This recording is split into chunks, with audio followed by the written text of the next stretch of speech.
This story is entitled Them, written by Toaster's Dead.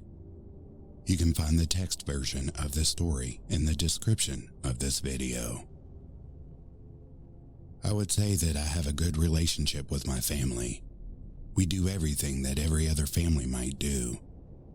We eat breakfast in the living room, even though we have a perfectly good dining room. When we're angry at each other, we go to separate rooms for hours until someone has the confidence to say sorry first. Like I said, we were like every other family. We had a very good relationship. That was until I walked home at 2 a.m. to blood on the walls.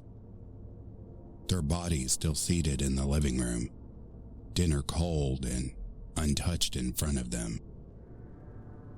I cried in a corner with police on the phone while David Attenborough warned about climate change on the TV. I don't remember leaving. I don't remember the car ride to the police station. I don't remember the questions the police asked me. I don't remember answering them. The next thing I do remember is my aunt berating the officer questioning me for having put me through even more stress after a very traumatic experience. My aunt didn't say a word to me for the entire 2.5 hours it took to get to her house. The only interaction I had with my aunt the rest of that night, though I guess it was morning at that point, was her hugging me for a very long time in my new room. I don't think I hugged her back. She just hugged me and cried silent tears for a long time. And then I was alone. I just sat in silence for a while. I had curled in some deep, dark place in my mind where I didn't even know my way out of. The late morning light seeping in through the foreign windows shifted to late evening. The only movement I had made was from sitting on the bed to laying on it. I didn't feel the time pass. I didn't feel anything. It was probably because of the comatose state I was in that I didn't see someone enter my room. It had come through the window, the second-story window, and was laying on the floor in front of me. My eyes slowly focused on its slim face. Whether this thing was once a person, I couldn't say for sure. It looked like a distorted reflection in a funhouse mirror. Everything was overly elongated, stretched just to the point of tearing. The skin was the color of ash and looked taut over the bones underneath. I say bones because I don't think there was any room for muscle or fat under the skin. I got to my feet and its eyes followed me as I knelt down beside it. I didn't know what to do. I wish I had screamed, that I had gotten to my feet and run as far as they would take me. Far away from the fate that was laying in that room. Instead, I stared at it a moment longer before asking, "Are you all right?" It didn't say anything. I made for the door when I felt it grip my ankle. I turned to see it trying to say something, its tiny pupils piercing mine. I knelt down close to its mouth to try and hear better. All I could make out was, "I'm sorry," in a gravely voice before I felt its fingers dig into my leg. I screamed as pain rippled through my body. Something was happening to me as it pushed its fingers deeper into my leg. I tried to pull its hand off, but it wouldn't budge. It was strong, much stronger than something that frail looking should have been. I watched in horror as the veins surrounding its hands turned black.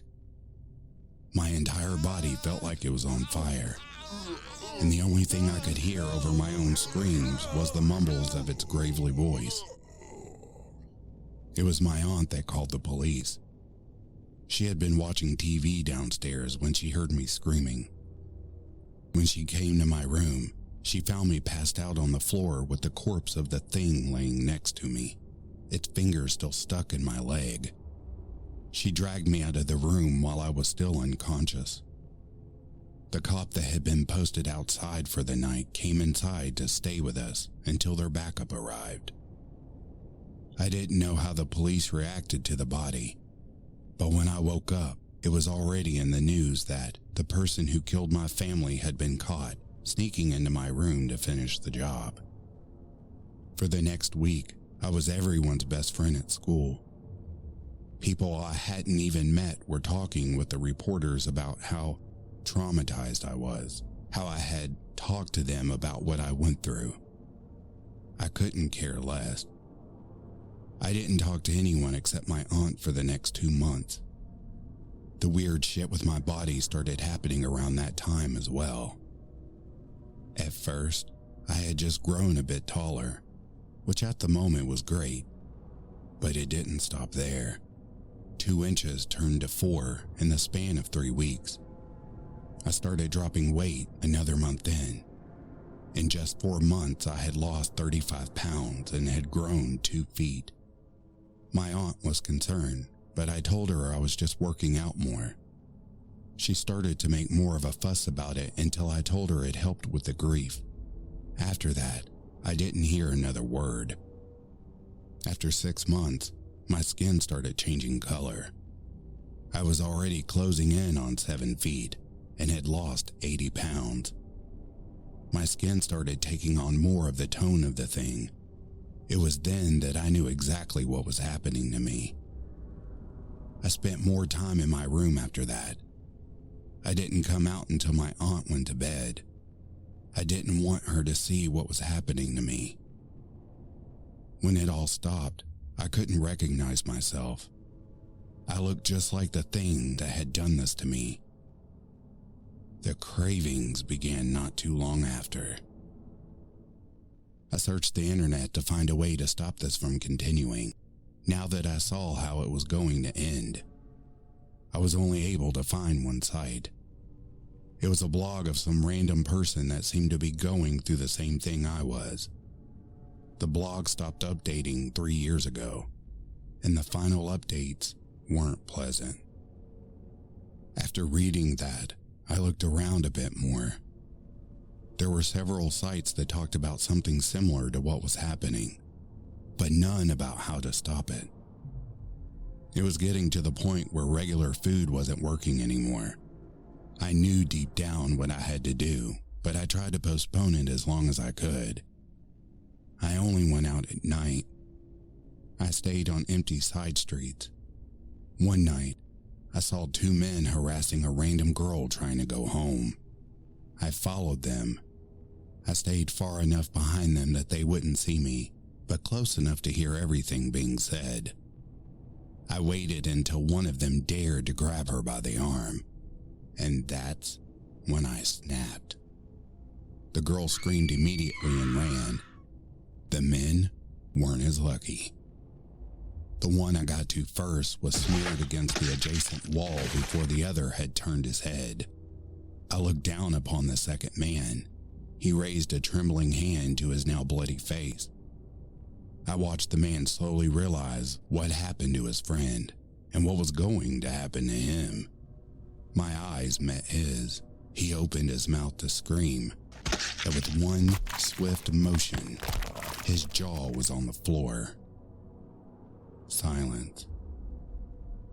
I walked away with the feeling of a deep hunger being finally saturated, and from then on, I knew what I would be doing with my nights. For the next few weeks, the grief that had clouded my mind dissipated. It was like I could breathe again. This feeling was short-lived when I began to black out. One minute, I would be walking down the street, and the next I would be standing over the remains of a stranger. It's becoming more common. I can't control it. My body doesn't seem to be mine anymore. I'm posting this as a warning. I don't know what for. Maybe this is just to make me feel better. Make me feel like I tried. If this starts happening to you, run away from everything and everyone. Lock yourself away. Don't let it get out. Hopefully, whoever is reading this is stronger than me. I'm going to go out again tonight, and I don't know if I'm ever going to come back. Good luck to you. Whatever this is. It's old.